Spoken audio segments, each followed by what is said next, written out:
Good evening. Welcome to the North College Hill Rules and Public Policy Meeting. Today is Monday, August 11th, 2025.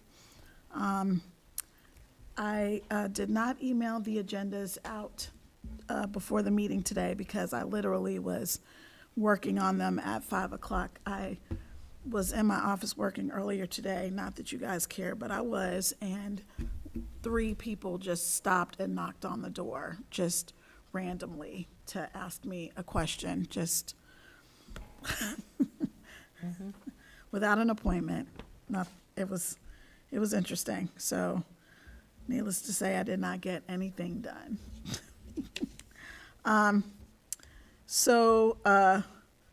One of the things on our agenda are the code updates online. And I'm going to pick your brain, Ms. Zorb, for a moment. I'm sorry, Madam Chair, may I back you up for a quick second? Did Yes. you happen to, because I know I sent you the minutes, minutes need to be approved in I know, meetings? I know. So I need to, Okay. I want to send them like in chunks Bulk? so Okay. that everybody can kind of review them and Okay, approve them. all right, Because I'm just totally behind on that, but I want to make sure. But I did submit some, but not others, and I want to just send them all just to make sure that every date is covered. That way, if they're put online, they are. If they're not, they're not. At least I've done my part. I just want to send them all together.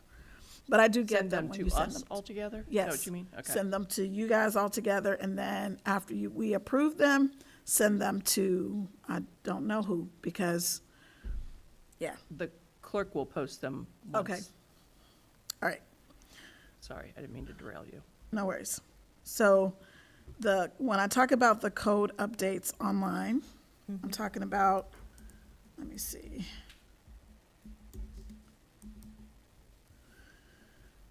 Because I never can remember what it's called.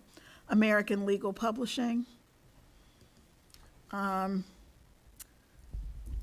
It hasn't been updated in quite some time, and I'm not really certain, it just says current through April of 2022. Yeah, I was about to say, do you know about that? So I believe I asked Mr. Hedger about this, and if there hasn't been any codified ordinances, there's nothing for him to send to them to update. Okay, So that could legitimately be the last time a codified ordinance was approved, because not just everything goes out there. right, understood, Just but even when there's nothing that gets updated, it still should say that it's current, the legislation is current through 2025, even if we don't pass anything in 2025. There has to be some kind of way we contact them and say, there's been nothing in 2023, so it's current through 2023. There's been nothing in 2024, so it's current through 2024. You know what I mean? Yes, I'm sorry. Yes, I do. I see exactly where you're coming from, but maybe that's a conversation we need to have with Mr. Hedger so that he sends them something to say that, because at this point, Okay. I see. Okay. we're just I kind was of just, going along. So I think unless we give him that directive, I don't think that he's going to do that on his own initiative, because it was probably never thought of before. okay, that makes sense. Okay, we will do that. Okay. So the next thing on my, Can you give me a quick second?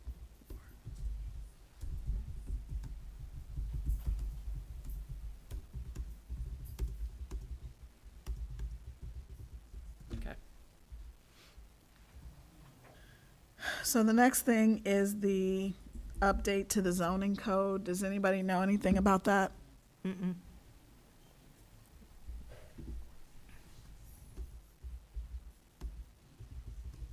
I do not. Nope. Okay. Because I know we want, well, it's, I guess maybe what I can do is follow up with Ms. Dukestein.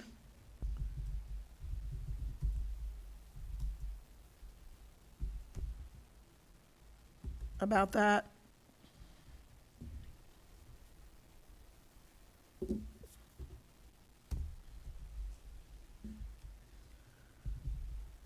Okay. So, yeah, that's it. Any old business that anybody wants to discuss? Other than the meeting minutes and the meeting minutes that I know that I have to get updated.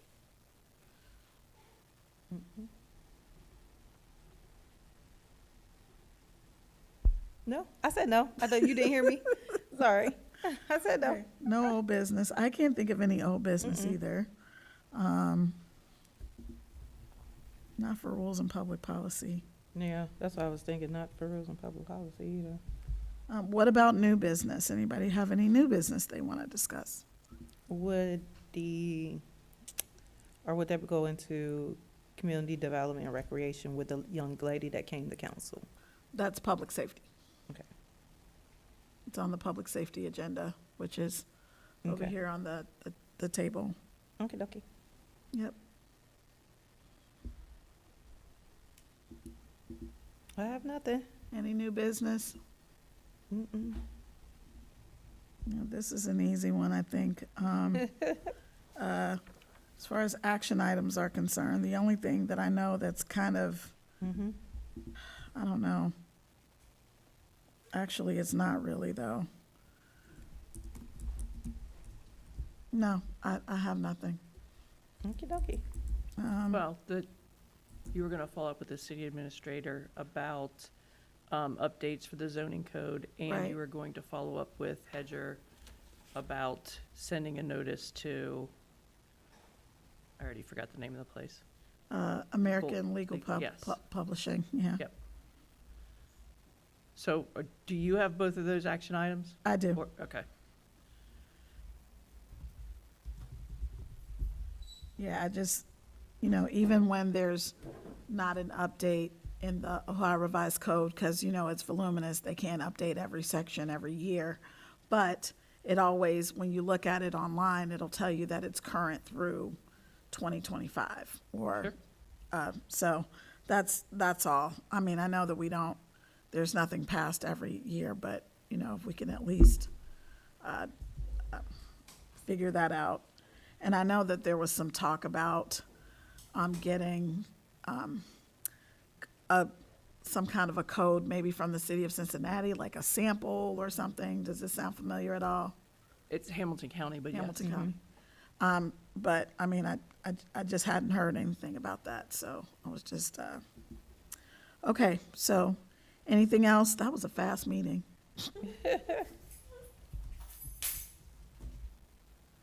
Okay, hearing nothing.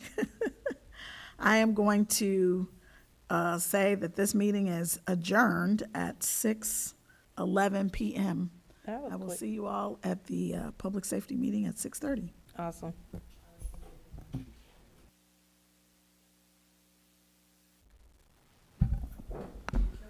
Good evening. Welcome to the North College Hill Public Safety Meeting. Today is Monday, August 11th, 2025. It is 6:31 PM. I apologize that I did not send a digital copy of the agenda. Yeah, it was just one of those days. So there's quite a bit on the agenda to discuss. I'm gonna skip over, wait. I don't have my glasses on, but it looks like there's somebody in the back of the room back there. Who is that? Chief Chief. Lackey? Chief Plackey.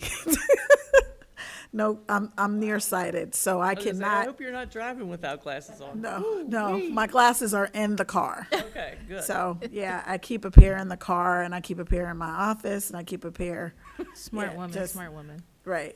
But, so Chief Plackey, is there anything that you would like to share with us today?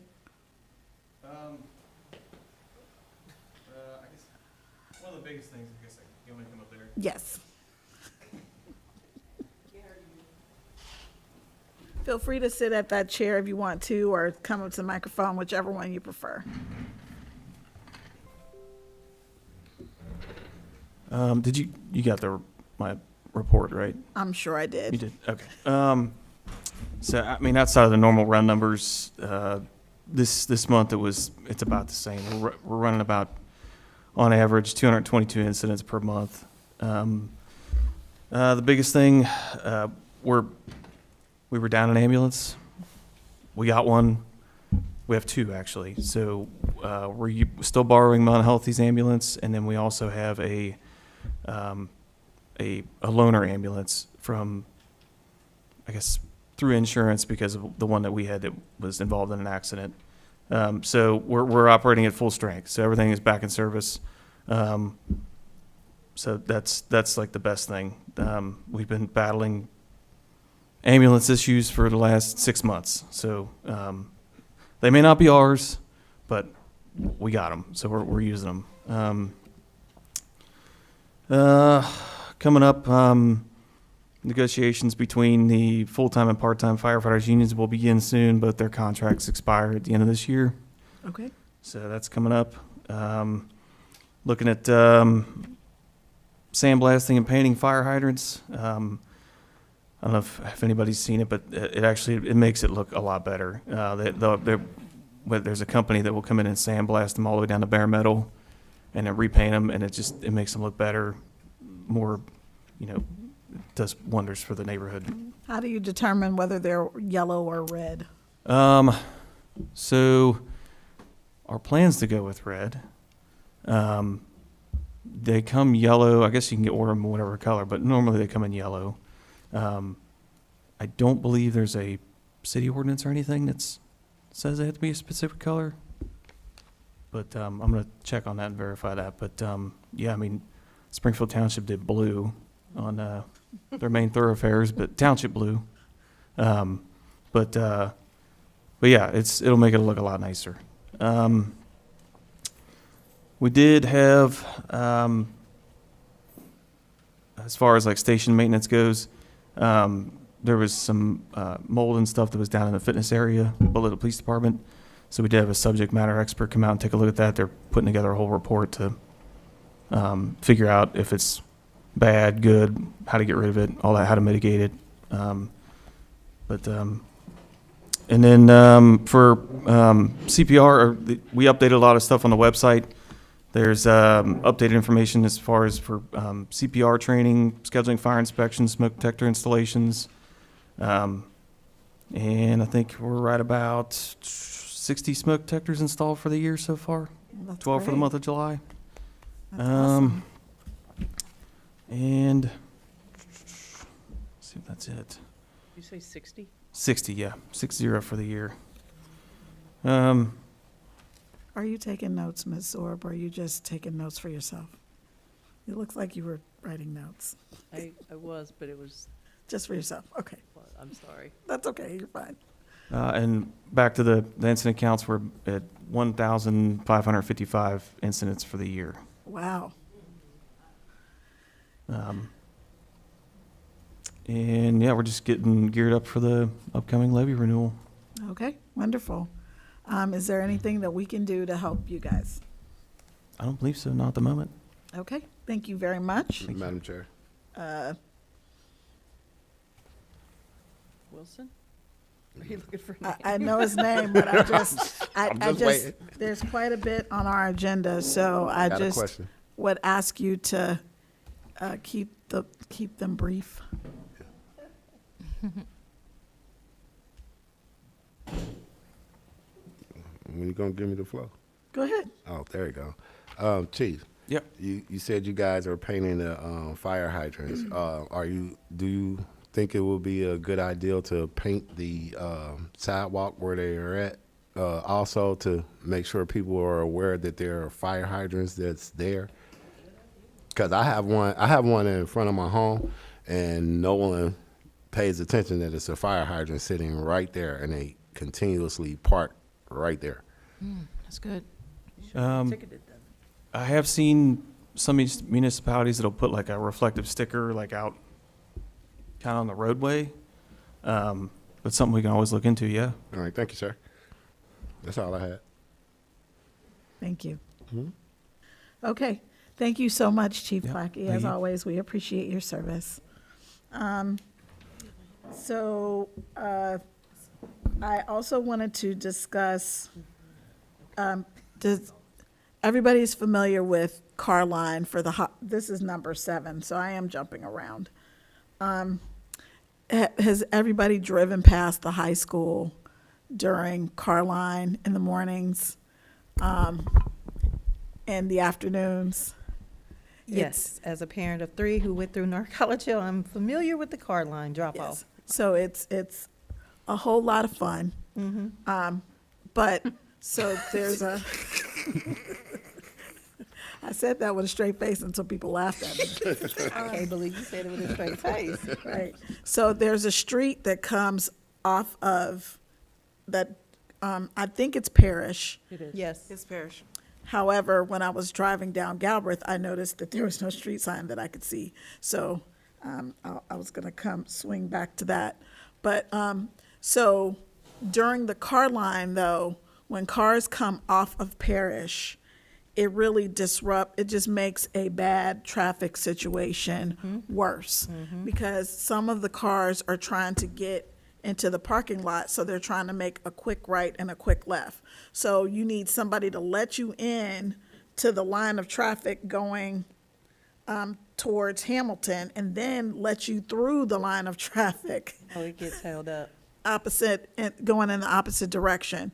And I suggest that maybe we just stop people from coming off of Parish during drop off and pick up for the high school, like force people to come and go into car line from Galbraith. Does everybody understand what I mean? Yes. Yes, so you want no left turn onto No, Children Way? no. Like with a police cruiser or one of those barricades or something saying you cannot come off of that street at all during 7 to 8 or whatever the car line is, 7 to 9, whatever that block of time, and the end of the school day. Like at all. No cars coming off of that street.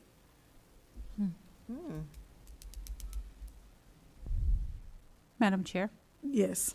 I think that that's a good idea. I think that we might want to ask the school district, not necessarily for permission, but just to make sure that the student flow, and because they have a way that they direct the students also, Okay. that they are also in the most safest space so that we can work together. But I feel like if we draw a diagram and maybe send it through Miss Alexander, as she is our council Liaison, right. representative Speaking there. of, that's another thing I've noticed, that, when they're coming off that street, they're so eager to come off that street, they're not paying any attention to that crosswalk. And, that is beyond annoying to me, because there's flashing lights, there's yellow signs. I mean, the only thing that we don't have is somebody standing there with a flag saying there are children walking across the street right here. I also think that would be open to it because they're going to have some challenges because they don't have an officer in the school this year. Remember that change came about when they redid their 2025-26 school year budget. Was the Okay. officer directing traffic? No, but the officer was The parked cruiser in was different present. places, present in the at the elementary sometimes, middle school sometimes, and so just that extra layer of vision. The parents, I know when I picked my kids up when they were at NCH, the car would be parked one way, the officer would be in another space. So I don't know what they'll do this year in terms of presence and deterrent. Yeah, I know school starts next week. Is that right? No, this week. It already started. Oh, this week. Oh, phenomenal. Okay. So, We have the construction on Galbraith Road and, car line, which it's been a while since I've had to sit in a car line, but I, studiously avoid Galbraith Road during the car line. I go up Goodman and get to my office that way, but it just seems to me like if we block off Parish, like I would want to notify the residents who live in that block that this is what we are thinking about doing, notify them, in writing, like, so that they're not looking out like, why is there a police car parked at the end of my street right now? But just during car line. So maybe we can follow up with the school district on that, and I'll follow up with Ms. Alexander to see. Madam Chair, Yes. I don't see the police chief here tonight. Is there any chance you've run this by him? Because what I think I hear you saying is you want a human to sit there, Yes. which takes up manpower, which I know he has repeatedly told us that he is low Short. on manpower. So I just even- want to make sure that we're not overextending them even more Right. by So asking. even if there's no human in a car, we can get like one of those barricades, those like, Like when they close down the road for the right, parades and just stuff. like road closed or something, just, as a temporary measure, like, so people know you can't, and just like a temporary sign right there at the stop sign that says no outlet. Madam Chair, Yes. don't we have road closure signs during the construction where you can't turn down some of those side streets right now? Yes, we do. I got the idea from that in part, and also when I was driving down the street today, and I was like, oh goodness, I'm not gonna be able to come this way because Back to car line is, Madam Chair. yes. I just wanted to, well, Chief ain't here, so I'm gonna ask you this, and maybe you can give me your best knowledge. But if I'm correct, isn't this line you're talking about, doesn't that happen during regular business hours for the city? I don't know exactly what time car line is. I just know that it is in the time period of when I'm trying to get to my office, Madam Chair. get my stuff together, and get myself downtown. And if I time that incorrectly, I am late. Madam Chair, Yes. doors open up at North College Field School at 8 o'clock. Students start lining up as early as 7:30 to 7:45, but doors don't open till 8. The bell rings at 8:05. So parents are scrambling between those time periods to get them Madam to Chair. school. Yes. And each school starts differently. Yes, High school. that's the high school schedule. Well, all the doors open at 8 o'clock. Mm-hmm. But I agree that we're asking a lot, because the more and more you say, the more and more I think about it. Even the barricades, if we're only doing it if we don't have a human there and we're adding barricades, somebody has to actually get out there, put the barricades out, and then pull them back. So we probably need to have a meeting with all the parties and just see what the solution can be based on the suggestion. But maybe we can create a scenario that allows traffic to get through more quickly, and parents to have the easier route and children to have the safest route. Okay. Madam Chair. Yes. Because I'm thinking, even if you're coming off Parish, I understand what you mean, that car always sits there and then can't turn. But even when you're coming, going east on Galbraith to make the left turn into the school, that holds up a lot of traffic too, as well, because then you have the parents coming west, turning in, and you have to be courtesy enough to play the every other game, every other person lets someone in, and then that way Right. traffic continues to flow. But if I'm thinking, even if you have that traffic going east, trying to make that left turn onto Trojan Way, it's still going to bog down that traffic. Right. So maybe if there's a meeting and we can kind of brainstorm solutions to try to figure out how to, number one, first and foremost, make it safe for kids to cross the street right there, because, you know, people are so busy trying to get to where they're going. They just don't always pay attention. And, you know, the kids don't always press the light to cross the street. And, you know, it's just, you know, I sit there and I cringe when I'm driving through there, when I forget to avoid it, that is. Like, I try to remember to avoid that at all costs. But now that I know school starts tomorrow, I will absolutely avoid that. tomorrow. Yes.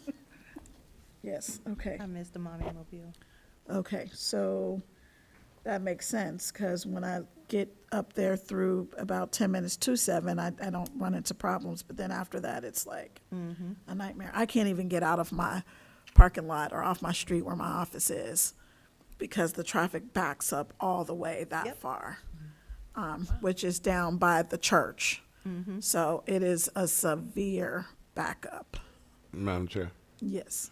I just, you know, cause I'm just trying to picture this. I don't go up there on a regular basis. I don't, you know, my kids are out of school and whatnot. But I'm just thinking, if our fire station and our police station is over there by the school, wouldn't that same dilemma that you guys are, you know, parents and citizens experiencing, wouldn't that cause a dilemma for fire and police? Because if they're on an emergency run come up, wouldn't them cars be in their way of trying to exit their stations to get to a run? No, because when I've seen that too, and they have sirens and lights, and everybody gets out the way. Like, they pull into parking lots, they get out of the way for the emergency vehicles. So it's not an issue for them, but, you know, I don't have lights and sirens on my car. You know, I'm just saying, I would just think it would be an issue, period. would If, be you fine. know, if fire and chief was trying to, regardless of the lights or anything, if they're still trying to exit the facility and we got cars that's in their way Right, but during that's, school time, that's yeah, but like, the timing of that has Yeah. to be way off. I've only seen that one time where they were trying to leave during the car line, and again, all the cars did, you know, pull, you know, into the parking lots, into the parking spaces, so they were able to kind of navigate up through the middle of the street that way. So it's just the car line. I just feel like there must be a better way to do that. it's gotta So, be. It's gotta be. So that was my, that was what I Madam was Chair. suggesting. Somebody said Madam Chair. Yeah, Chief Blackie. So, in my little over almost 2 decades here, I don't think, honestly, I can't recall a run where it seldom happens. The potential is always there to get Sure. stuck, like with traffic jam. The fortunate side of it is we do have a little bit of an area for people to pull off. Right. Yeah, that, I mean, I'd have to go back and pull some numbers and see like when, you know, if we got runs at that time of, you know, car lineup or whatever, to see if there was any, and even ask the unit days if they've had any issues, but I have not heard any complaints. Right. I hear the sirens from time to time going past my house, or not my house, my office, and, you know, I look out and people are pulling over to the side, so it doesn't seem to be an issue. Okay, so I know there's quite a bit on the agenda, but I did want to talk about Isaac Moore, who is so I believe his sister is sitting in the back of the room. Again, I just see a blurry face. I apologize because I'm not wearing my glasses. Can I ask you to come forward for me, please?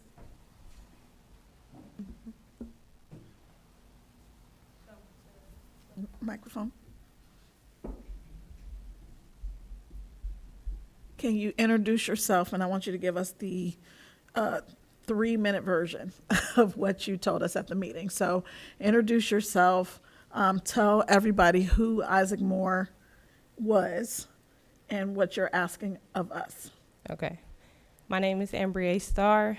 I am a alumni of North College Hill High School. Today, I stand in front of you all asking to honor Isaac Moore with the street name sign, the honorary street name sign on Simpson Avenue.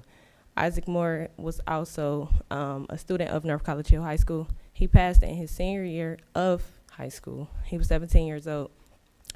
What I want everyone to know who Isaac is a young man, a gentleman who values respect, loyalty, family, community. I feel like it's an invisible barrier that's happening right now where certain things aren't being challenged because I feel like people like me, my peers, they don't know that it's possible. So I also stand here today showing people that it's possible. Things that we want, they are in arm's reach. It is possible. It is capable to stand in front of you all and make this a statement, is what I would say. Today we make a statement. This Request. process is a statement. Yeah, this request is a statement. Okay, thank you very much. You're so welcome. Okay, so I remember when this happened, and Mr. Moore died in Crutchfield Park. So it's in this committee so that we can discuss this. I did do just like a little bit of research into that. So there's like a whole street change name, which is a very complicated process. But then there's also like where you can put like an honorary street sign in addition to the name of a street. Now, Simpson Avenue, I believe, runs through 3 jurisdictions, so that would be one of the issues there. One of the things that I had researched was there used to be a street called Mellish Avenue. Only people who are, if you're nodding your head, you're aging, you're dating yourself because, you know, but if you're looking at me like, what are you talking about? It's now called Martin Luther King Drive. So it was a whole name change and it was a whole process. It was, you know, they had to notify the residents who all lived on Mellish Avenue at the time, where it was before. Now it's mostly empty and there are businesses, but back then there were houses that went all the way down through there across from the hospital on both sides of the street. All of those people had to be notified and, you know, had to be able to give their input. But I think, and, you know, there's also Ezra Charles Drive and Fred Shuttlesworth Circle and some others that I can name. So so there's a couple of different approaches that we can take, but I just want to know kind of what your thoughts are. Madam Madam Chair. Chair. Oh, go ahead. Ms. Dukestein. I personally value the concept, and I don't want to throw any dampers out there, but what might be something that complements what she's asking, as well as not cause, because think about, people have to let their mortgage companies know and all of that. We could do Isaac Alley, as opposed to changing an entire street, because there are no official addresses on the alleys, and the kids are the main users of those alleys as they're commuting back and forth to school. Cars still use them. It still has the same kind of monument. So that might be consideration to not, just to make it as monumental and easiest for residents. That's Madam. actually a really good idea. Yeah, Madam Chair. Ms. Chichester. Grand idea. Which alley was closest to his home?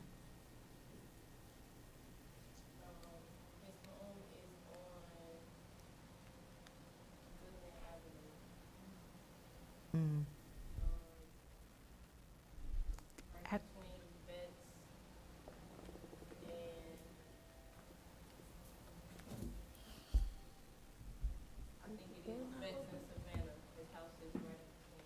Are there any alleys near there? One on each side. One on each side of there? Good. That seems like something that's doable. Wow. I mean,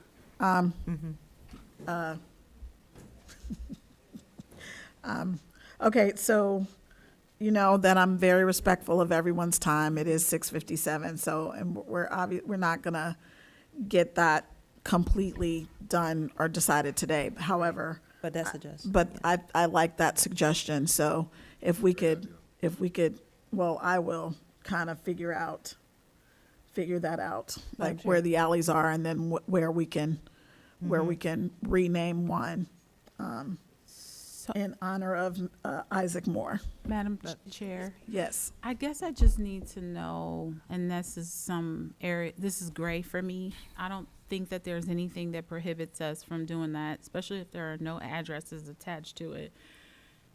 And then I think you just would have to agree and pass legislation. I don't know the answer to that, Right. because I know that, you know, while we can do our own thing in some areas, you know, we still have to follow state law. So it's something that I would want to research to make sure we're not doing something or overstepping. Madam Chair. Yes. So that's kind of where I was going, is I would like to see the legal steps that it takes to make something like that happen, because I'm just unfamiliar with it. Right. I will So that- do the So that research. we on make that. sure that we do it right. Yes. And Absolutely. the other thing that, this is my personal opinion, is Isaac Moore is kind of a more common name. Could we add his middle name to that maybe, or a middle initial? Or maybe I think his nickname was Ike. Yeah, Just we could- something more, Isaac Moore, I think I know two Isaac Moores myself. So So it's kind of a more common name? do he have a middle initial? We, Yes. yeah, we want to make it for him. So how can we do that? Can we add his middle name or middle initial or I something think like he that? had a nickname, right? Isaac Ike. Moore. Yeah. So maybe Isaac Eichmore? Yeah, just yeah, think, it- just yeah. think about it and bring it to us.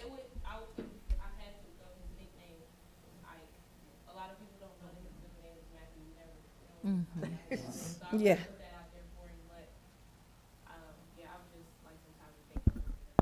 That's absolutely fine. Okay. Madam so, Chair. Yes. One real quick thing, and I think the school actually just went through this because they have Trojan Way. Right. It hasn't always been Trojan Way. And this is Champion something right here at the corner? Right. Right. Well, yeah. I just want I to. don't even remember the school o'clock. asking Right. to do Trojan Again, Way. but Nope. just, you know, just because people No. do things that they're not supposed to do, Well, it's doesn't private mean property, that, I think. you know, I will say that. So it is 7:00, and I want to honor everyone's time. I know that we didn't get through everything on the agenda, but, so if anyone has anything that they would like to follow up with me on, please send me an email. Thank you. This meeting is adjourned at 7:00. All right, ladies and gentlemen, I'm gonna keep with the time.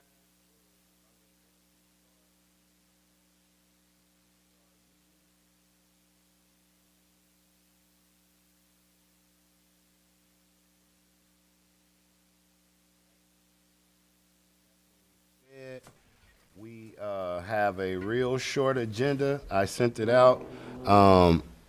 My first person on the agenda did not show up, so we're gonna move past that, and we're gonna go to the briefing from Ms. Gaskins for Party in the Park. Okay, yes, thank you. So I just wanted to say that we're excited for Party in the Park this Saturday. And two big things that I wanted to put out there to the community is that we are looking for volunteers to help set up in the morning and break down in the afternoon. Friday night, we'll have the tent and everything set up, so that'll be done. But just kind of helping get like the things to the DAV, who's going to be grilling, things of that nature. And if you guys want to volunteer, we probably need like 1 or 2 people. We can connect with the rec director and sign up for that. Do you have approximate times for the setup or breakdown? Yep, 11 o'clock in the morning to give us some time. Thank you for asking that. So we're excited, and if you have any questions, let me know. And we do have our signups out there. It's on the city's Facebook website. And another really exciting thing is we have School Aid, who is going to be working with us and making sure that all the games and stuff are going well, and they're also coming with volunteers. So encourage everyone to sign up for School Aid. We're gonna have tug of war, we're gonna have kickball, all types of stuff. So yeah, I just wanted to encourage everybody and let everyone know that it's happening. All right, thank you, Ms. Gaskins. Are there any questions? Ms. Orr? Ms. Tychester? Ms. Alexander? No. Mr. Davis? No. All right, with that being said, that is the end of CCDR meeting. I will. One thing. One thing? Yes, ma'am. thing. Hey, I you just are my chair. Hi. Coach. I just wanted to address some people in the public as far as wanting more things in the senior center. The city has hired Ms. Miles, Recreation Director, and if there are things that you would like to see incorporated in the senior center, yeah, feel free to contact us. But we're going to direct that over to Ms. Miles since she is the director. No?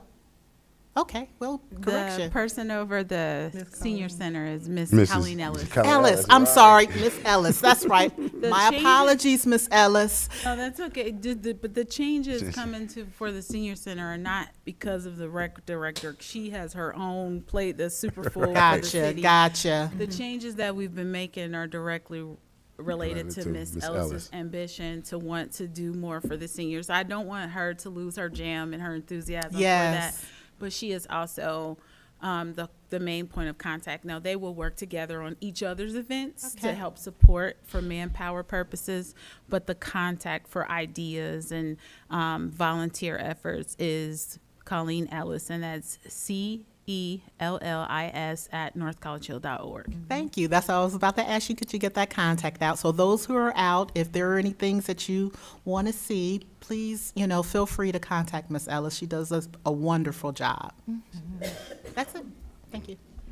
Okay, ladies and gentlemen, with that being said, I'm going to yield the remaining of CCDR's committee time to Budget and Finance. Mr. Can't do that. Mr. Chair. It doesn't Can't start till start early. 7:30. I didn't put the request to start earlier. Well, then, that's the end of my meeting. See y'all later. And y'all come back at the start of her meeting. We can play patty cake. Start. Everyone got the agenda electronically, and I think we had paper copies for the audience. All right. But first off, we're going to amend the agenda a little bit. I'm going to have to go into an executive session for the Ohio Revised Code Section 121.22. Move that the committee enter executive session under the section G1 to consider the appointment, employment, dismissal, discipline, promotion, demotion, or compensation of a public employee or official, or the investigation of charges or complaints against a public employee, official, licensee, or regulated individual, unless the public employee, official, licensee, or regulated individual requests a public hearing. Also, we need to have it for G3 for conferences with an attorney for the public body concerning disputes involving the public body that are the subject of pending or imminent court action. So we're going to start off with that tonight, and then we'll move to the rest of the agenda. Is that a motion? Yes, Ms. Underwood, that's a motion. I'll second that motion. Thank you, Ms. Underwood. Any discussions? Madam Chair, Yes, Mr. Lucas. can you tell us who is invited into the, All the council and city administrator. okay. Oh, I'm sorry, Ms. Shiva, too. You can come. I might have a question for you regarding something on that, too, as well. She's supposed to be watching my computer. That's fine. Okay. All right, everybody, good? Let's move. We're like on the, We have to vote. We have to vote. oh, go ahead, Ms. Zort, Yes. Ms. Gaston, Yes. Chichester, yes. Wilson, Yes. Davis, Yes. Underwood. Yes. All right, everybody agrees. Let's go.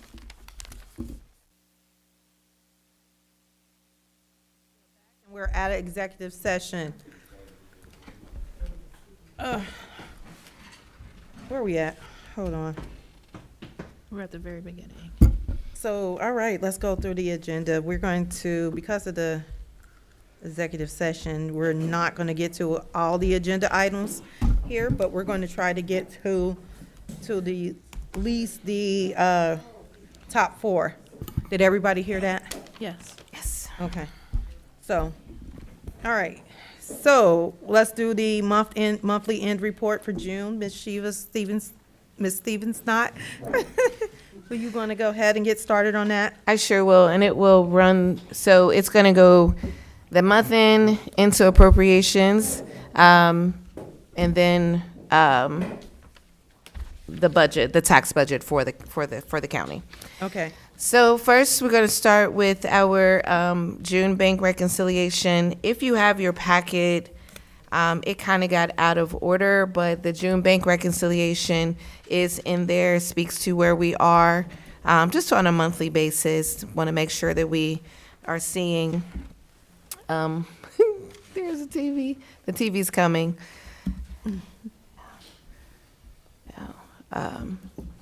So we have our June bank reconciliation, followed by the outstanding checks for the month of June, because the total is on the reconciliation, and then you'll see which checks were outstanding at the end of the month.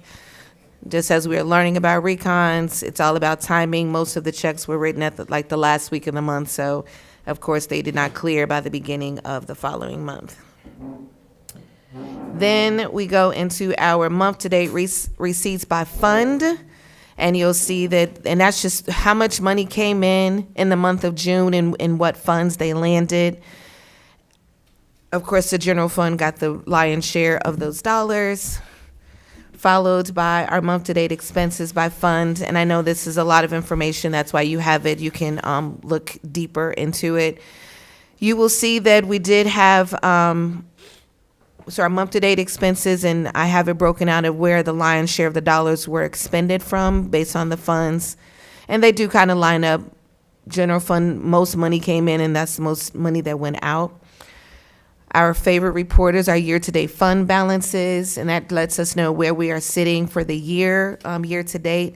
I did want to pull out a couple of things. I do not like the waste collection number, and I'm still digging into that. I do believe we have a rolling forward issue that I'm working with outside CPAs to figure out how we can fix that. I think we have something from 2023 and 24 that carried over into 2025. So I'm working with the auditors to get that fixed. You will see that our fire levy currently is over encumbered, but that's just the timing of the receipts. We should have a deposit coming, and that will bounce that back into a positive space. Our Galbraith Road, that is a reimbursement situation, so we pay the bill, sort of reimburses us 90%, and once that's completely done, we'll do an appropriation from the city funds to cover the difference, which is about 10%. But as a city, we're doing pretty well. Recommendations and observations: monitor overexpense funds to avoid deficits, evaluate encumbrances for opportunities to release unused funds, which is what we're about to do, reassess budget allocations for the second half of the year, that is the next slide, and ensure departments adhere to budget thresholds and reporting cycles. I've been working with department heads a little bit more about understanding their dollars and what their budget means. Next, you can see it better in your screen, on your paper, because it's super, super small. But at the end of the day, what we did is I went through the entire general fund, reallocating things, just moving money around. Instead of it being like we had dollars that were in part-time fire in the general fund, and that's not where that should be. It should be in another line item. So you will see that all of the appropriations, except for the appropriations for council, is just simply moving dollars from one line item to the next line item.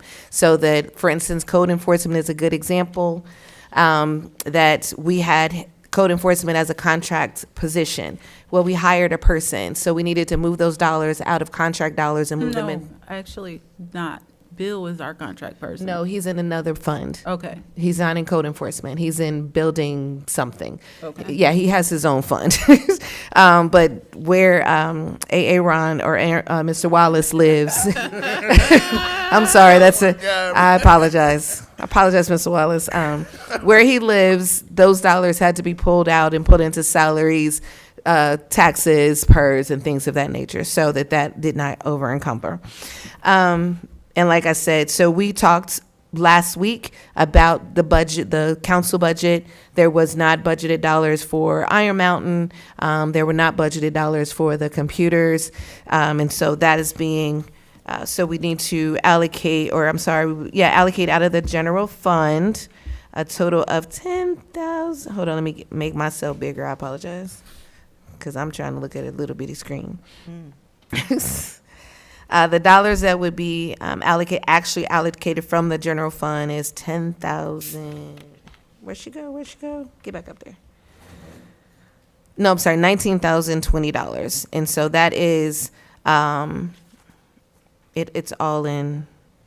So you had $10,000 for Iron Mountain, $5,000 for the computers, the $180 rolling for Iron Mountain to get through the end of the year. And there was not enough in your fund for salary, so we had to kind of move a couple dollars around there. So that's, and then the audit fees, we pulled those from payroll fees, we moved those over up to audit. So, but based on, so that's that current situation. And this we will go into detail. I guess this is the ask of the appropriations.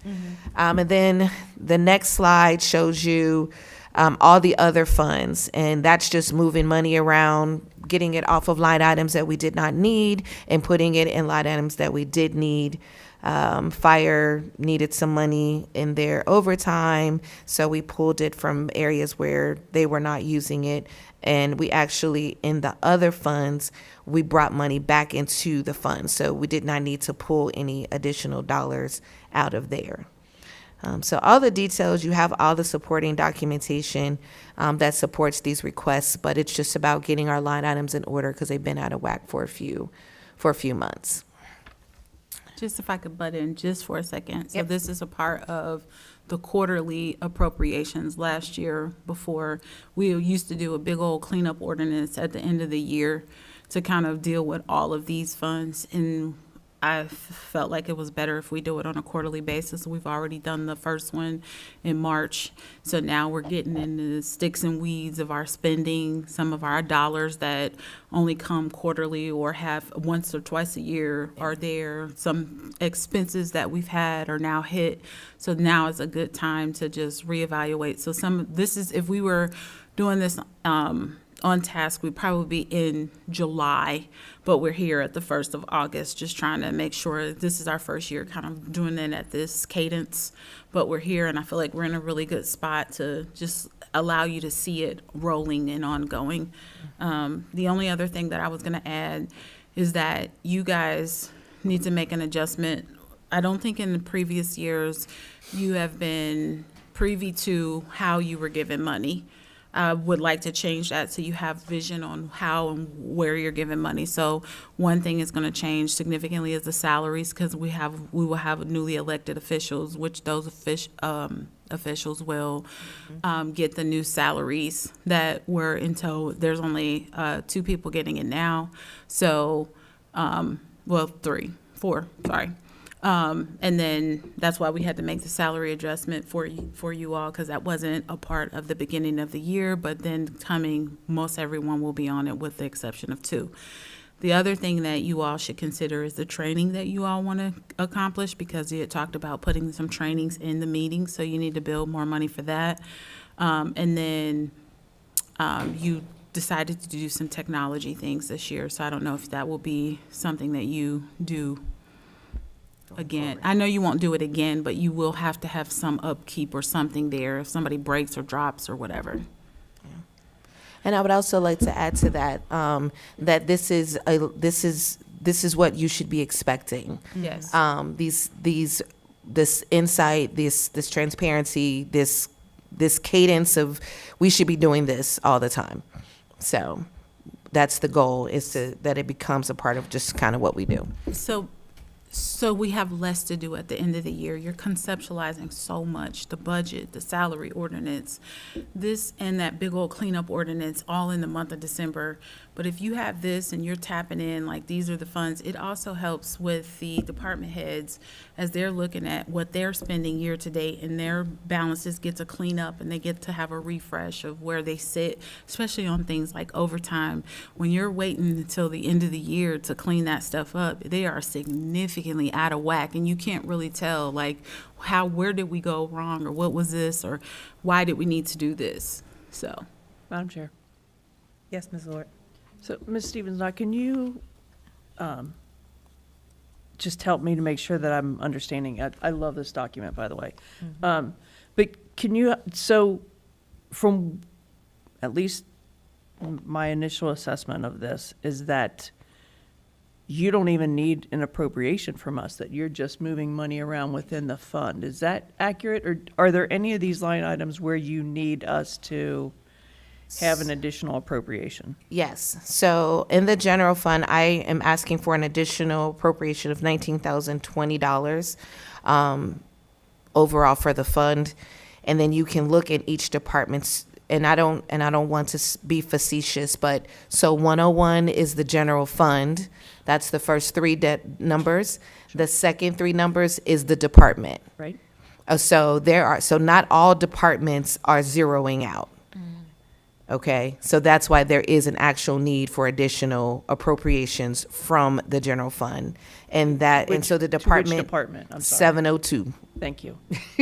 Thank you. Thank you. Yep. So 702 currently is in this one is the only one that's not zeroing out. and typically, we wouldn't bring line items that we can transfer or appropriate. She can move those fluidly without council's permission.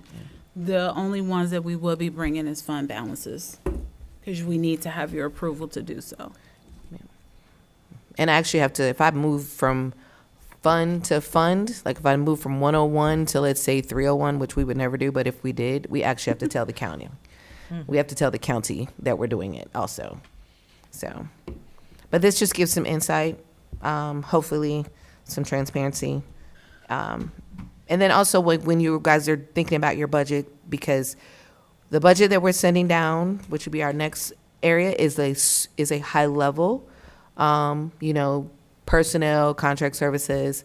But when you see these line items, because we're going to get into the weeds by the end of the year, you'll be able to say, okay, I know now why we need that much in that line item, because that's you all will get together and talk about that. And now you can see, at least right now, where you're sitting on those line items and where you should think differently. I think about the new business baskets, that is something that, you have to think about. Whatever it is that you might want to sponsor as a council, you have to think about those things. So, any thoughts, questions, or concerns about the appropriations? Okay. Did we talk about adding the tech expense in there too as a council? I think you guys are, at some point, in some meeting, you should talk about it, probably maybe in this meeting, but not at this meeting. I just wanted to make sure that was Their included, though. budget, they were talking about the tech expenses, not necessarily just that, but all of it. Oh, yeah, Okay. so, yeah, we have another. Yes, Okay, Mr. Wilson. So can we move on to the next? If you Yes. have any questions, you can, Please. please email me. Please email me. Email Ms. Sheila Stevens, Please. not, but also put me on there. Yeah. So my next presentation is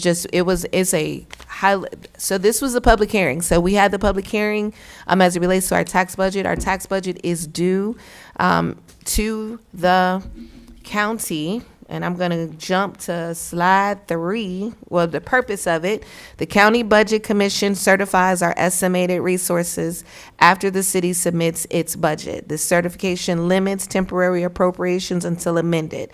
This is our big picture to the county. Hey, this is how much money we think we are going to get in 2026, and this is how we think we're going to spend it. Okay? It is due July 15th. We are obviously behind July 15th, but we did get an extension. But my hope is that we get this thing, we got an extension, but that's why we need a meeting next week so we can get this budget down to the county. When we do not turn our budget in on time, we run the risk of the county choosing to remove us from the LGF funding. So we will not do that again. So to clarify, no one showed up at the public hearing, and then it wasn't ready for council floor. Because you guys have to make a decision on it. You can't vote on something you haven't seen. So that's why we're here with it at this time, to just kind of catch you up. No one from the public showed up either. It was advertised on the website. We mentioned it a couple of times ahead of time at council meetings. It was also hanging outside the door. So, In the newspaper? Yes, it is required to be in the newspaper. yep. I know it's required, I just didn't know if it was. Yes, ma'am. Thank you. So just like I said, so we speak to our estimated revenues by funds, which we all know about our levies. And then currently, based on the information that we know, because we don't get the guarantee from the county until the end of the year. And so based on our current desire of expenditures, you can tell that we're running pretty neck and neck. Green is dollars coming in, orange or whatever you want to call that, salmon is dollars going out. Okay? What are the things that we need to be concerned about? When you go to the fund summary, you'll see the funds, our estimated beginning fund balances, the dollars we anticipate coming in, the expenses, and then our anticipated ending.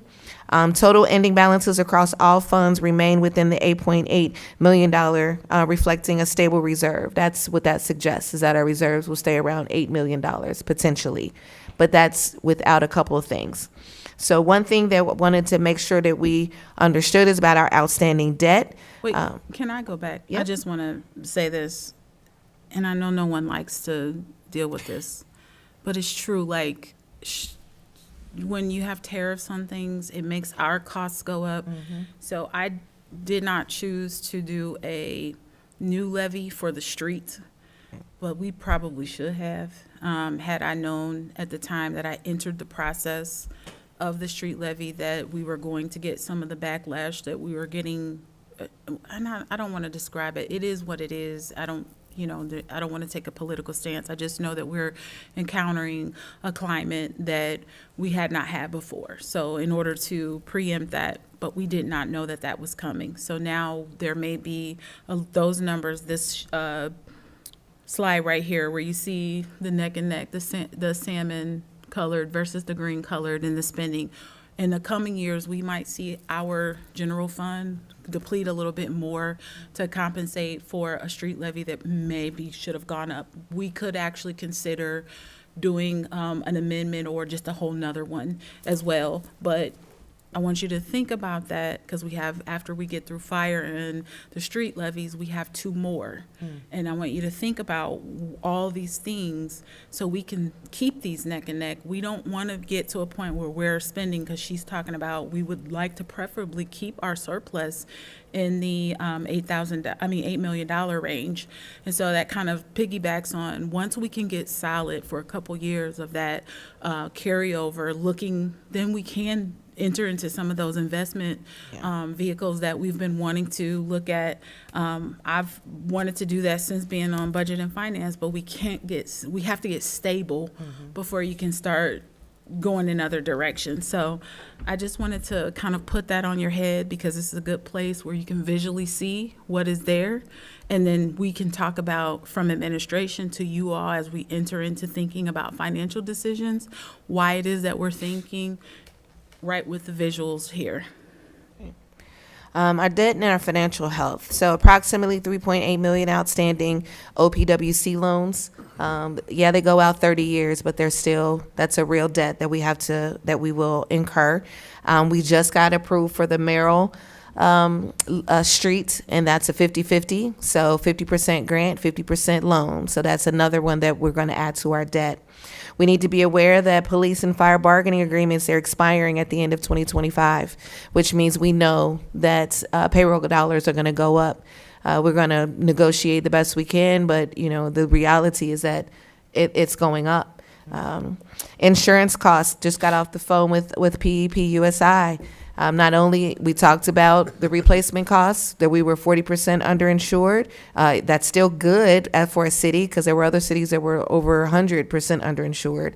But even in that conversation, he let me know that they're making a request of fire that they list all their aftermarket equipment to be added to the policy, so that when something happens to one of our vehicles or our ambulances, that it is for the 100% replacement cost, not how much we paid for it, how much it's going to cost to replace it, which means our premiums are going up. So these are things that we simply need to be aware of.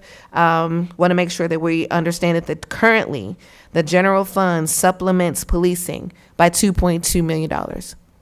They are still very, They are very heavy very on general fund. So like when we were talking about potatoes, why the fire department, and we were talking about the support, the documentation, the legislation that says that they get the EMS money, whereas the police officers don't get the toll out money. The absorbency of the police department, no fault of their own, but we as a city have to take care of us, because we take care of them. They're not a stepchild of ours. We take care of them like they're our own baby, and we do take care of them. And so when we can start balancing that out, and we're talking with the chiefs to make sure that they know what the goals are, so that they can start adjusting their perspective to kind of take care of themselves too. And if they can't, they can't. If they're over-exasperated, if they don't have enough staff, then that's what we would have to look at. But we're also, Shiva works a lot on how the expenses come in to help me with the forecasting. I work a lot on where can we increase finances. And so that's why we're making changes to, we are coming to you all. We will be coming to you all about changes to mayor's court, changes to how we collect taxes, the administrative subpoenas, other things that we're doing internally to make sure that we can cover some of the increased expenses that we have and the increased income, a lot more grants that we as a city will apply for to deal with it, so we can continue to kind of weather what's coming and to continue to build and be sustainable. We want to see a flat line for a long time, not just, Up and down. Up and down, yeah. Okay. So one thing that we did, so ultimately, are we balanced? Yes, but we need to be vigilant about how we manage our dollars. And talking about them, showing them, having conversations with department heads, having conversations with you all helps us to do that. So my request is that when the tax budget comes to council floor, that it is approved so that I can get it down to the county, and then we can start working on the nuts and bolts of the budget and get it turned in early this year. And with that, I conclude my report. Thank Thank you. Thank you. Appreciate it. Next on our agenda, give me a second. Oh, my mouse is not working, sorry. I know, mine not either. I'm like, what's going on? Cheap batteries. It's not even working when I take the thing out. We talked about the annual tax review, right? And fire street levy. While I get my computer together, what's on the agenda next? Okay, the fire street levy, and I told Joe, still sitting back there. Yeah, I told Joe that the only thing that we're talking about here is, personally, I like to just give you a step-by-step. So we are past the point of submitting it to the county. We've already gotten it back. They have we got it back the last week of July. And so we're at the point where it is at the state level. They're looking at what our attorneys drew up for that language to make sure that it fits in with the Ohio Revised Code. So for instance, if something is wrong and our attorneys didn't put something in there, we are officially on the ballot though for November 2025. They will still allow us to work with it to make sure they have our numbers. We've got all of that stuff from the county. We've turned it in and we're approved. Now they're just looking at, is this the language that we want to allow them to have? And so when we get that word back, we'll have a number, a levy number. And then we can say, vote for number 4 or whatever it is. And so that was just the update for the street and the levy. Now the 1500 building. So I will, do you mind giving those? I'm no longer a fan of black.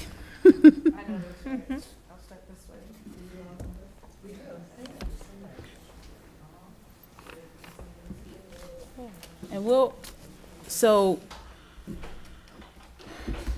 I feel like I'm taking over your agenda, Ms. Chichester. Man, you're doing a great job. You know, I'm on the struggle bus today, so I appreciate the assistance. Appreciate it. Hey, Ms. Reese, this is the same thing Yes, I got it this morning, is. right? It's slightly different. I need my own copies. Where is that? Because I wrote on mine. Yes, okay. So I know that, okay, so in this packet, you have a bunch of information. I want to make sure that at the back of your packet, you have the Mary Jo, I'm going to just take, so 1500, the new legislation that she sent over to Ms. Chichester. Ms. Chichester, I just put it in this packet instead of, I didn't know how you were going to do it because it wasn't on your agenda, so I just put it in this packet because so we can talk about it in one lump sum. Right. So the first, sorry, didn't realize it wasn't plugged up. That's what you wanted, right? You wanted it. Okay, the first thing that I wanted to kind of talk about, Mike signed it here. I'm sorry, what? No, I was just confirming with her that this is where she wanted it, not, never mind. Go ahead, we're on Okay. sidebar. So I only want to address the things that I've heard from council members. So we have the RWB letter that I presented to you guys on June 9th. And it says right there where it's highlighted, and you should have it in the first sheet of these packets, an evaluation of the space at North College Hill Administrative Offices in consideration of the Burgess-Nyepel assessment dated 12/7/2023. So if you go back to the piece of legislation that Ms. Zorb and I think Brandon worked on this, there's a reference to the Burgess and Nyepel assessment. So there was, and then you have the cost, which was $743,308. It has the hazardous materials, remediation, asbestos, mold, etc., the contaminant waste removal, roof repair, and replacement, because there are places where the underworking of the roof needs to be repaired, and then the whole roof needs to be replaced. The interior gymnasium, where the essentials are essential for remediation and stabilization, that is where a lot of the asbestos exposure is. So let me tell you how that works. So when the water was coming in and you have pieces of material chipping away, asbestos is actually not harmful as long as it's intact. You don't have to remove it. When it starts to become damaged, piecing away, or things that were around it and encapsulating it start to chip away, then it becomes a hazard and it starts to disperse throughout the entire building. So that is why we're at the point in which we need to remove it. How that asbestos became exposed is fixing half the roof and the water shifting to the other side and causing damage, creating an outcome where now we have an environmental issue. The environmental issue, not only the asbestos, but also the mold. When you have sitting water that's not allowed to dry out, it sits and it molds. So that's what we have on our hands. And so then we have the removal of the windows, doors, and seals. So if you know anything about the materials that you put around windows and doors, that's a very permeable substance. That's the seals. Mold, builds up on there, asbestos gets embedded in there, and we have to remove that. So it's no different than having drywall or some substance that has taken in the harmful environmental substances that are in the building. That's why we need to take those out. If you're taking the seals out and taking the windows out, I mean, you need to replace the windows too. Some of them are naturally even going to break because the building is built in the 50s and 60s. And so then there's that. And then it says the clean out of the existing HVAC. Now, when we talked about, Ms. Zorb specifically said, you know, hey, it doesn't spell that out. So I had them put that in there so that you all would feel confident about that. So that's where RWB sit. So I wanted to kind of address that. And then behind that is the breakdown of their invoice, okay? And then in their sheet, I'm gonna move down. Okay, so I'm at this AIA document. I formerly worked in solar, so I know when you see an AIA document, I said this at the June 9th meeting, that is a potential contract, because you asked me to bring back to you a potential contract spelling out the things that RWB was going to repair if they were to pursue with the work. So it says at the top, and I highlighted it. I did not highlight this one here where it says standard form of agreement between owner and contractor, where the basis of payment is stipulated sum. And then under here, where I did highlight agreement may as of the 6th day of June in the year 2025. So this is the potential contract. This is what it would look like. We would attach this to the actual legislation as exhibit to go with RWB. So I'm gonna move on from that. Now that you have that, I've presented it on the June 6th packet. If you go home and look in those packets that were given to you, it is there. So then I'm going to move on to the Burgess and Nibble breakdown, is it Nipple. Nibble, sorry.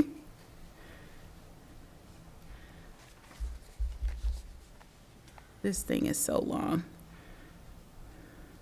And my mouse is not quite working like it should, sorry. Okay, so look comparatively on, on the breakdown. You can either look on the invoices of RWB where it says, where it breaks down the cost of the roof, or you can look in the AIA. Either one, the information is there. But look at the roof replacement here, West Wing only, $380,000. On a high estimate, $465,000.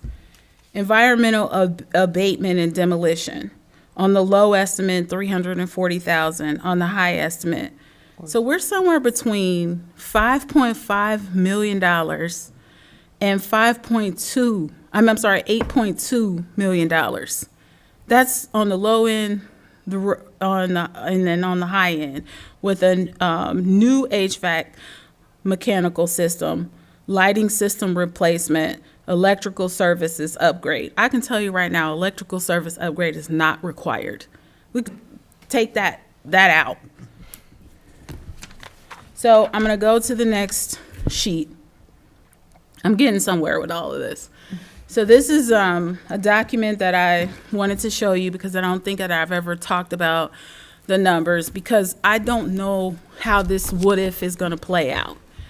So then the cost per RWB is $743,308.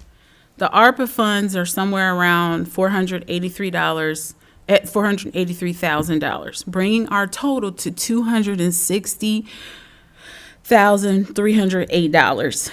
If we can, and I've double checked, rechecked, checked again, the CBD dollars at roughly around $55,000, bringing our grand total to $205,000 $308. So I don't know if you guys took this in, and this is, I don't know if you took it in, but I applied for a grant. Within the first month that I was here, we received $100,000. I do not know if that grant money can go towards this, but I do believe that it is. It can. I have a meeting with the lady that is the kind of double checks to make sure, which brings, if you take that off, the city cost now, the 205, $308,000 is the cost that we would encounter, period, without even the $100,000. If we are able to projectively use that $100,000 grant, that brings our total down to $105,000, $105,308, which we can finance or we can just pay cash. We could pay, I'll stop there. Yeah, thank you. So now let's go on over to the next one, Madam Chair. yes. Oh, I'm sorry. I answered confidently too. I'm so sorry. She said it with her chest. Damn. I'm sorry. Hold on, I want to make sure, are you done with the presentation, ready for questions? No, I'm not, but you go ahead. Get her in. I just don't want to miss this point. So, but this is just for phase 1, though, correct? Yes. So we still have to work towards phase 2 and however many, right? So phase 2 would be, what do you want to do Yeah, with we the wouldn't building? move on to This is phase just 2 without- stabilization. Yeah. So you're saying stabilization. I went back, if you look at the Burgess quote, go back, look, 2013. The roof was $300,000 back then. We're coming less out of pocket. Now, look at the cost that we paid to pay for half a roof over 30 years. Let me just make this clear. This phase is just first phase. Phase 2 will not happen without the public input. We would Facts. not move to That's 2 or 3. all we're trying to This is do. all we've been saying. Madam Chair. Just phase 1. Hold on. So I'll make sure everyone's clear on it, understanding. This is just phase 1, phase 2. I promise we will not move to phase 2 or 3 without public input. Because we can't decide what we're going to do with the building until you complete phase 1. We can't demo it without doing parts of phase 1. We can't sell it without doing phase 1. And you can't renovate it without doing phase 1. You have to do phase 1 before you move. Madam Chair. Okay. I think Mr. Wilson was first. So I'm gonna bring this point up to my colleagues. We had already previously agreed to remodel the building, so we still sitting on that ordinance. But other than that, these numbers make sense. That's how it's supposed to work, and I would expect administration to do what they can to save North College Hill money, but also get a solid product out of the money that we spend. As far as it comes to the town hall meeting, when it comes to the future of 1500, ladies and gentlemen, that conversation will take place in the recreation committee. The thing is that we cannot get that conversation set up until we figure out what we're going to do with the remediation of this building. Okay, Mr. Wilson, I'm sorry, we have 7 more minutes, All right, and I'm then I cool. want her to get done with this presentation. That's it. Okay, Madam I'm Chair, may I gonna, just chime in real quick, oh, please? sorry. So I do disagree with your statement that this, as phase 1, has to happen before phase 2 can happen, because you don't have to put a roof on the other half of the building if we would choose to tear that half down. Ms. Zorb, We talked about we that in the talked last about that meeting. in And so this is Yeah. where, if you, I don't know. that's where what- you're confusing so the th- so public. this You're is why not it's a- looking at what all, the So aspects of it. it is confusing because the It is. parcels are not separated. Yes. You would have Thank to you. pay to separate Separate the the parcels. parcels. Yeah. That's the reason why you can't separate public works from the actual building, per what Ms. Shiva Stevens Knott just said about the insurance. We have to, you can't just tear down half a building because you want to. That's not how that works. The parcels are there outlined by Hamilton County. I mean, Oh my I get God. you not understanding what we're saying, but that doesn't I know mean that she's we're. just disagreeing. No, I don't- I don't agree with what you're saying. Yeah, that's I fine. understand You what don't have to agree with it. That doesn't make it right. And it wouldn't So, be a demo. I don't it'd be an wanna go- Yes. alteration. Even sorry, if we what'd you do say? demo, even if you do demo, you still have to take special environmental things to a special landfill. There are things in place for each part of the building, the part of the procedures. But you can't make that decision for the people just by yourself. You have to take the input. There are people who don't want it demoed. There are people who want to see programs in our city thrive from that building. There are people who probably think we should sell the building and buy another building. Madam So Chair. But all of those I- things financially have to be taken into consideration. Correct. And you have to do Before step we one invest before money. you can even consider any steps further from the residents. Madam Chair. But we're Let's investing let money her in get something. through this. We could debate this all night, and I don't want to be here all night. Let's get this through this presentation. Thank you. So then the next piece of legislation that I want to talk about is the piece of legislation that was presented today in the lump sum of this. So I don't really know where to start, so I'll kind of just start at the beginning. It says, whereas the city of North College Hill is the simple owner of the real estate building at 1500 West Galbraith Road, North College Hill, Ohio 45224. Whereas the building has been used as the city administrative office and city council chambers in addition to by other leaseholders and leases. And whereas building it was vacated, blah, blah, blah. Okay, I'm gonna skip down. It says, Environmental concern. uh-oh, Are you going past that? Section 1. okay. I'm on, no, I wanna go before there. The environmental. No, you're right, section 1. Thank you, Okay. Ms. Alright. Knotts. Okay, section 1. The city administrator and the mayor are hereby authorized to obtain quotes qualified by qualified construction companies to complete the essential work for a total project. It's not the mayor's responsibility. I showed her this. She shouldn't even be a part of that. So I don't actually have a problem with this legislation, Did but I Bill want write to this? talk about what we can do to come up with helping this piece of legislation be the next stage. Can we take the mayor out and just leave that as, the mayor can't go get quotes? That's my job. But even if you say quotes, it says hereby authorized to obtain quotes by qualified construction companies. Are you wanting additional quotes? Because I already on the June 6th gave you the 4 quotes. That we had. Literally, it's in your packets.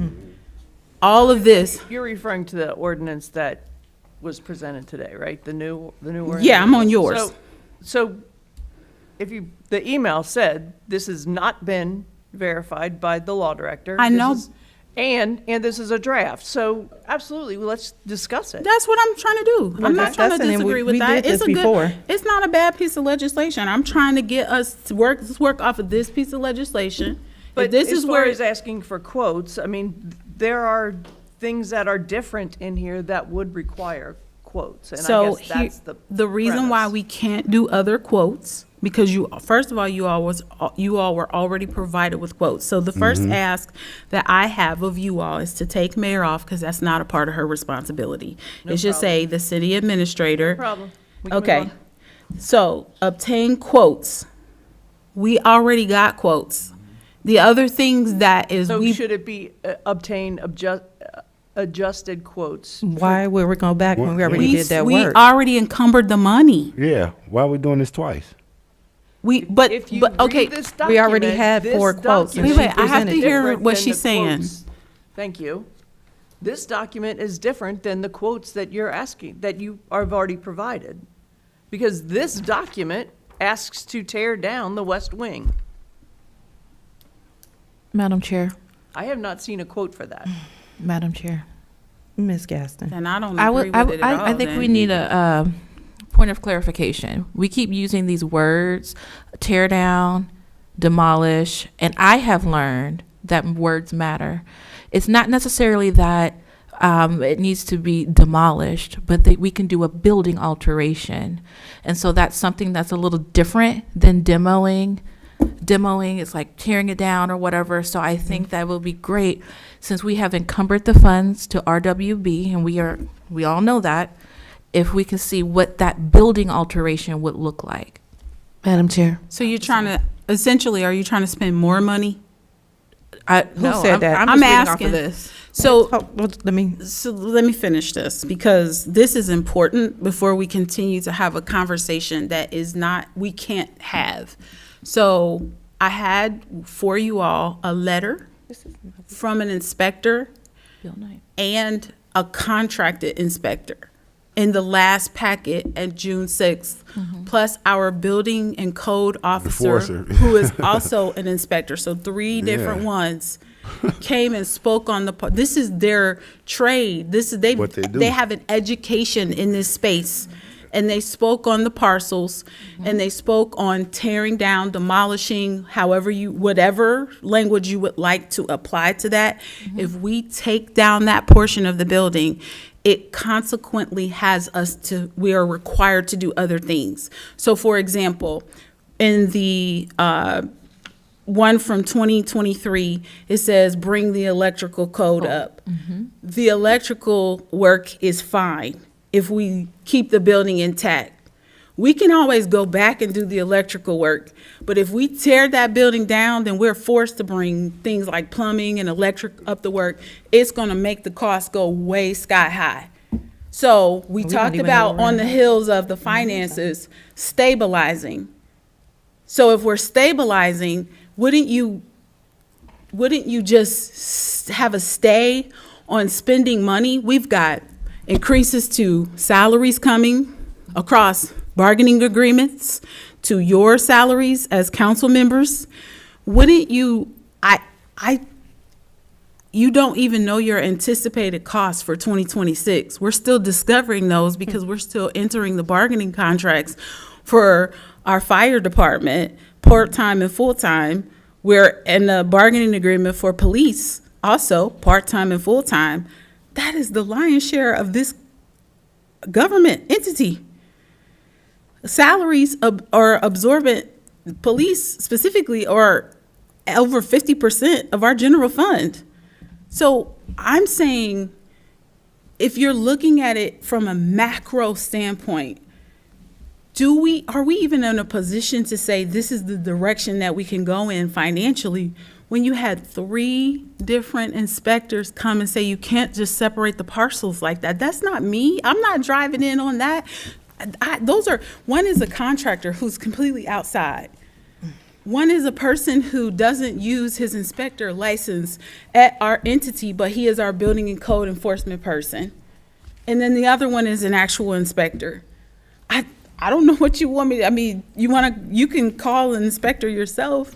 I'm not trying to be snide, but it's like the distrust for people that I'm getting to bring in to give you an expert perspective is, I don't know what else to say. Like, then you say you don't have it and you have it multiple times. I just don't know what else to do to get you to understand that we can't just tear it down as you hope for. So it puts it out there that we're doing something in one direction. Sometimes the Ohio state standards don't allow you to go in a different direction.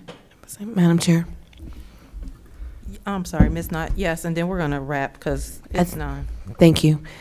From the finance perspective, the PO is ironclad. We cannot unencumber the dollars And keep the money. to any other vendor and keep the dollars. Thank you. If you do not use these dollars We're gonna lose for this vendor, then we will be writing a check to give it back. back to the state, i.e. federal government. And There then- is nothing in the Ohio Revised Code that allows us to do anything different than the way this particular purchase order was issued? And then I when don't think you, that's even a question, though. but what is a question Not a is the question about direction of the what you wrote. building. So when you have, so what is a question is the direction of the building. So you have certain things that the ARPA money can and cannot do. If you're demoing a building or tearing it down, can't there do are that. some, you And you're can't looking do for other that. contractors, we're So gonna I have to didn't tell you just what say, money. this is the direction that I want you guys to go in. I looked at the ARPA requirements combined with what the building needed, and I presented it. So you may get frustrated with me that, oh, you feel like, we chose RWB. I don't know what else I could have done. If you have any suggestions, I mean, I can't go back now. I definitely wasn't trying to blindside anybody, but this was a contractor that was right here that had proven the merit, that had done one of the quotes. I called multiple people, which those are the quotes that I gave you. I took the most qualified and the least expensive. That was the logic. I was honestly not trying to tie us in. I was trying to get us to keep the money. I came in December the 2nd. I had until December the 16th. I say it almost every time. And I got 2 weeks, to encumber over $1 million. I put most of the money someplace else. And so there was this big bucket. The only thing, you all are skipping past all these other city administrators that this sat in their wheelhouse and they did nothing with it. Nothing. And I was 2 weeks in trying to figure out how Get it do done. we help this city. Yep. And got it done in 2 weeks. It may not be the choice I that you think- wanted, but it was the best that I knew what to do to get us progressive. It's definitely not motivated. All right, So moving on, I think the date for all the work to be completed is a good date. It's the tearing down of the West Wing and all of that and the ARPA funds. We went back to look at the ARPA funds that Ron and Kirsten applied for. It's just, these are what we have laid out is what we can do. If you don't want to do the building, you have to move the money to a different project so we can get rolling on something else, because then we're going to have to figure that out, get quotes for that. so I went to the DAV meeting last week. They're gonna move. They haven't voted on it yet. I pleaded our case. I basically begged them not to. But they said if we don't make some type of decision very soon at by their next meeting, I don't think they're gonna come back to North College Hill. They're gonna vote at their next meeting. So I don't mind. And our Public I'm Works sorry. Department, no, and our Public Works Department, create a plan, but create a full plan that outlines what every one entity involved, responsible can do. This Madam plan Chair. does include running utilities to the Public Works building. Okay? Madam Chair. It's in there. It's not I'm- the It is, Listen, I'm sorry. Mr. Wilson, chill out. It is 9:08. Ms. Gaston, I'm gonna let you be the last. Hopefully you are voice of. I just wanted to state, I understand the DAV. I've spoken with the DAV members as well, but regardless to if we move past this today or not, we're still going to be waiting because we got to get it cleaned out. We got to get through phase one, then we They got to just do want us to phase make a two. plan so they can know where we're headed. We have no plan right now. Correct. And the So- other thing is to get cleaned out, what it requires is if we go and we approve the work or whatever, they're gonna build a temporary wall to allow them to safely, DAV, Women's League, Historical Society. and the Historical. Historical Society, they're gonna build a temporary wall, free of charge, for them to come in, and their men are going to help them offload those things out of there into pods so that they can, that's just free. Like, we will help them go through the stuff. We know those people are compromised or feeble or what, I don't know the right words. Let's table everything. Okay. That's on the rest I'm of the just agenda. tired, y'all. Ms. Chichester, I apologize. I just want to make sure I'm understanding what is happening here. Yes, ma'am. I apologize. No. So we have an ordinance right now Mm-hmm. with the support of the majority of city council. If we pass this ordinance, we are writing a check back to the federal government for how much? 480,000. Ms. would you say Stevens- that? Ms. Stevens, not? I'm sorry. Well, when I read the ordinance from the perspective of not going with RWB. Right. Right. And if That's what that's I'm not, reading. that's how I read it. So if, That's how I read it too. if that is what the ordinance, if that's the goal of it, then yes. All right. Okay. That So- was not, I don't see that written in here, and that was not the plan. I understand that we are tied to RWB. Ms. Stevens, not. Can you repeat that again? What will be the check we'll be giving back? if we don't- $483,000. So, thank you. I forgot 3,000 on there. Thank you. All right, we're going to table the rest of this. Is there a reason why RWB cannot perform any of these functions that are on this new ordinance? I just got it They today. can. Yeah, they- It's not that they can't perform any of those tasks. That's not the problem.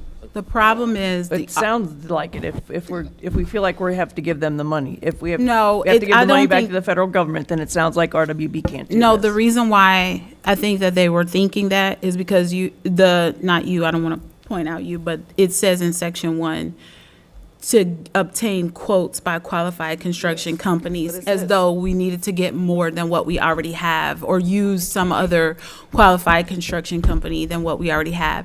If we could get Like they're trying to say a quote from them, Yes. that isn't the problem. She's expressing that. I'm expressing when you get into demoing the building, you are then changing the purpose of the building and how the building is used, which changes the way we can To use that apply money. the ARPA funds. Right. I'm not negating, okay, I hear you, because you were very much saying this is a fluid document, we could change it.